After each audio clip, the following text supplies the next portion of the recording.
getting injured in the final game probably leaves a bad taste in his mouth. Leaves a bad taste, gives him fuel for the next season, though, because remember, for the last few years, he hasn't been able to play a full season for various reasons. Now, going into next year, imagine those numbers over a 16-game season and heading into the playoffs. Le'Veon Bell can set new records. Antonio Brown, the intended receiver, and it brings up 4th down. We know it's not an easy job to go out and catch passes when people are trying to tackle you and knock the ball away, but the bottom line is that's a pass he's got to have and a pass he should have caught.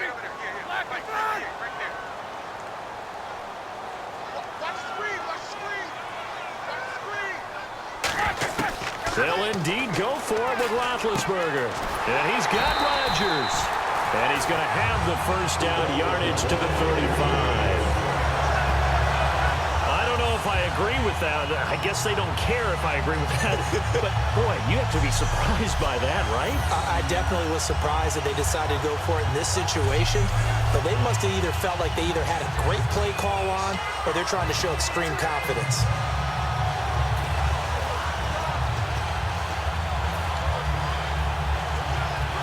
Offense comes to the line now, 1st and 10.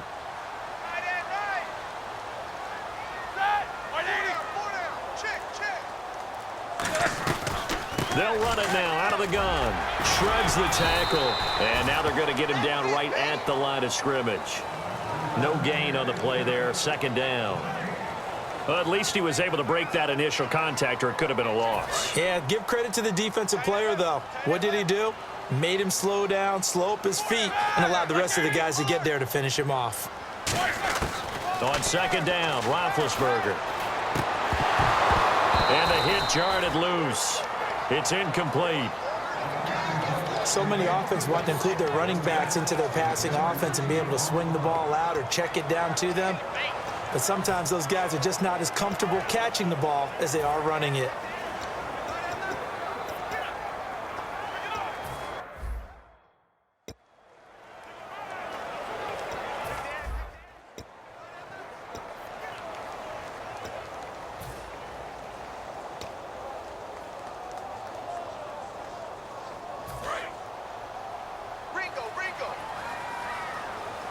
So a 3rd and 10, and defensively, a dime look, 6 DBs. The play clock's running down. Now it's Roethlisberger. He's going to fire one deep over the middle. Sammy Coates, the intended target there, and that'll bring up a 4th down. I'm not quite sure how he wasn't able to hold on to that one in the end zone. A great opportunity lost, but a lot of relief for the defensive guys. When they get into film next week, they're going to want to know what happened. Where was the breakdown that almost allowed a touchdown? So an empty possession there. What do you think went wrong, Charles? Well, it looked like maybe the plant leg might have given way just a little, and when that happens, guys have a tendency to pull through the ball to compensate. And in doing so, sent this one off target. They start the drive on the ground with Hill.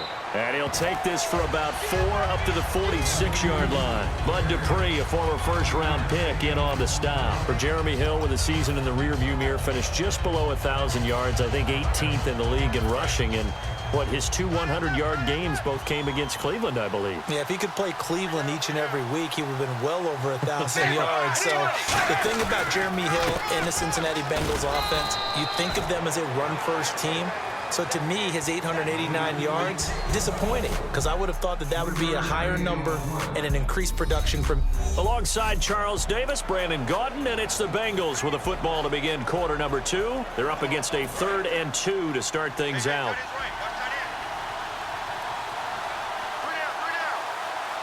They come up in an offset eye.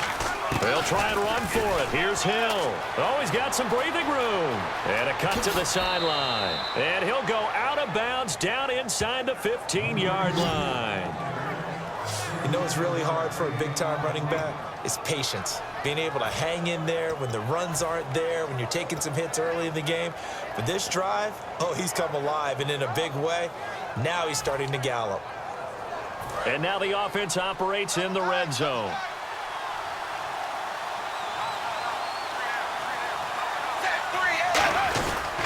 Now a first down carry. It's Hill. It's a 6-yard pickup, and it gets him to 2nd and 4. This drive is turning into an extended one, and the guy carrying the ball, he's becoming more like a body blows guy. Every carry is putting some damage on the defense. So after a while, I'm not too sure how many guys are going to want to run up and tackle him.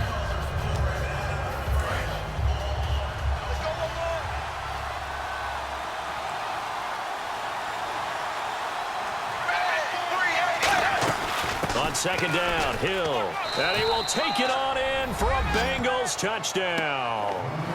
Jeremy Hill taking it in from 7 yards away. And the Bengals are in for 6. I know we don't talk about it enough, but the intelligence level of the guys up front blocking, the offensive linemen, maybe the smartest guys in football overall.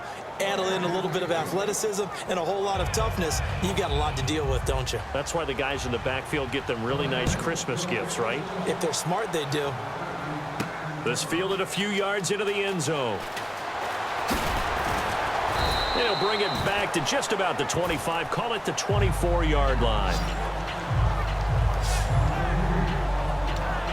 This Bengal defense now making their way back out onto the field. And they got to be feeling good about forcing that long missed field goal the last go-around. And you know what upsets a kicker more than anything? Is missing a kick they think they can make and feeling like the other side believes that they had something to do with it. And it doesn't matter to those guys on defense. I know they're taking full credit. Yep, we forced him into the miss, and they're going to ride that confidence the rest of the way. We'll see if the kicker's able to get his confidence back as well. Let's look ahead for a quick minute. We don't have the schedules yet for next year, but what we do have are the 5 international games that will be played, 4 in London and then 1 again in Mexico, Jacksonville, Baltimore, Miami, New Orleans, Cleveland, Minnesota, Rams in Arizona, those in London, and then Mexico's going to get a great game. The Raiders and New England. Yeah, you're exactly right. And just think about the ones in London. Remember, they're splitting them between the 2 different stadiums in London, so they get a different flavor in all of these places. But Mexico, for the 2nd straight year, the Raiders are coming to town. That should be a whole lot of fun. Should be a ton of fun and a very good matchup. So the offense has it 1st and 10.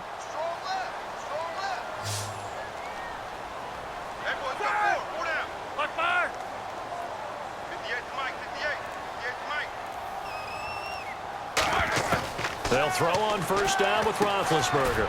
Looking for his running back, and he's got him. And he'll take it down shy of the 45 at the 46.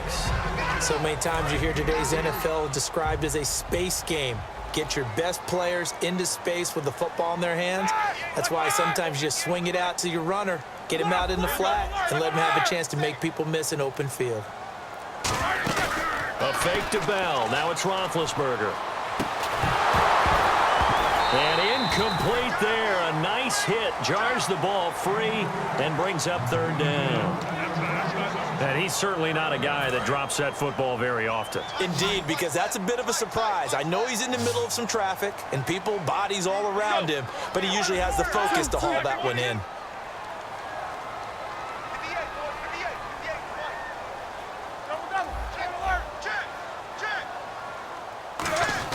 On 3rd down, Roethlisberger.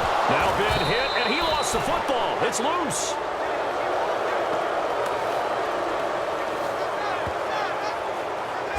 On plays like this where the ball comes free, it's often unusual for the team that lost it to get it back. Because this is the quarterback. The ball gets away from him. Everyone else is trying to execute what they're supposed to do on offense. They're usually looking in the other direction, downfield, or have moved away from him. In this case, though, a teammate is able to come up with the ball. And he didn't quite have the backspin on that one. It hits at the 4 and continues into the end zone. It's a touchback. Cincinnati now ready to take the field. And that last drive, it was all about the ground game, ground and pound. And I don't care how we're playing the game these days, offensive linemen still want to fire out and smack the guy opposite them and move the football on the ground. They feel better about that. That's what they want to do. That's how they want to play, and that's how they got it done. Yeah, they got it for a touchdown last drive. Let's see what happens here. We always like to talk about defense in terms of levels. 1st level defensive line, 2nd level linebackers, 3rd level defensive backs. On that run, that was what we call a 1st level run, and it was stopped by a 2nd level player. Dalton throwing on 2nd down. And he's got the hook up to Brandon LaFell. And he'll get it up to the 33-yard line. A nice pick up there, 10 yards, and it'll move the sticks.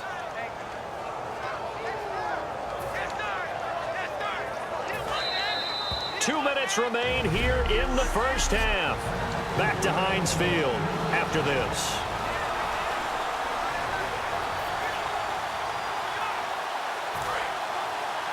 We remind you that coming up at halftime, we'll pay a visit to Larry Ridley in Orlando with our EA Sports Halftime Report.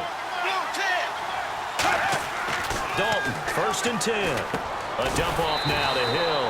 It'll be a pickup of only a yard, and that'll make this a 2nd down. And just in general, Charles, now the Steelers put a stop to the action with a timeout defensively.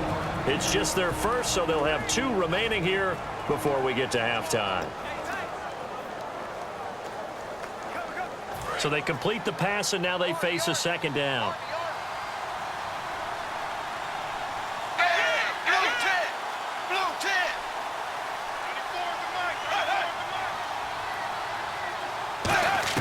It's 2nd down. Dalton looking. It's caught. Left side, Brandon LaFell. Give him 12 yards on that one. It earns him a fresh set of downs.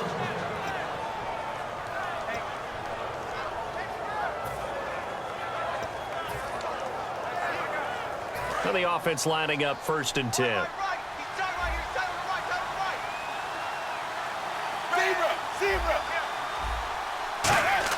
A 1st down throw coming for Dalton. Toward the sideline, and look at that catch. Dragging the toes, and that's going to be a 1st down. Well done. Partner, I was working the Buffalo game when A.J. Green got hurt on, I believe, the 2nd snap and never came back. A hamstring injury, couldn't finish the season, fell just short of 1,000 yards, which is something he does each and every year. And that broke his streak of 5 straight 1,000-yard seasons. So you're right, he does do it every year. That was Week 11 against Buffalo, wasn't it? Week 11, unable to make it back, but still voted to the Pro Bowl. And now the passing game here in the 2nd quarter starting to heat up a little bit. Don't you feel the rhythm starting to happen, right? You see it now. The confidence is starting to rise. I think now as a play caller, because that has happened, you lean on it a little bit more. You don't go totally away from running the football, but you do say, guess what? We can throw it. We can throw it well with a whole lot of confidence. It's a gain of 20 that time. And the Bengals are going to have a 1st and goal. What's fun to watch is these college receivers transitioning into the NFL and how they grow as route runners. Because a lot of times now in the college game, the spread offenses, there aren't that many routes that they're actually running. Most of the time, they're just trying to find open space and present themselves to the quarterback as easy targets. But in the NFL, you've got to run the entire route tree, and you've got to run it well if you expect to get open. This will be caught at about the 5. And he will take it on in for a Bengals touchdown. A.J. Green, a 9-yard touchdown grab. And the Bengals add on to their lead. As a former DB, you might not like to see that, but from a wide receiver's perspective, those are the plays they dream of. Correct on both counts, all right? Because once he took off, I mean, let's face it, that should have been done in Big Sky country. Aren't any speed limits out there? And off he went. Glad I wasn't the one trying to chase him. And the decision to bring it out proved somewhat fruitful as he is able to get it across the 25 by a little bit. Now the Bengals defense readies as they head onto the field. They're just hoping for more of the same. Last time they forced the punt that led to a score. They flipped the field essentially, and that's what you want to do as a defense. Make sure that you put your offense in a great position to run their offense and put the ball in the end zone. That's exactly what they accomplished. Well, they accomplished that last time. What will they accomplish this go-around? Man open left side is Brown. And into the end zone. Touchdown, Pittsburgh. Antonio Brown, 73 yards. And the Steelers get the quick strike touchdown. Yeah, you heard it right.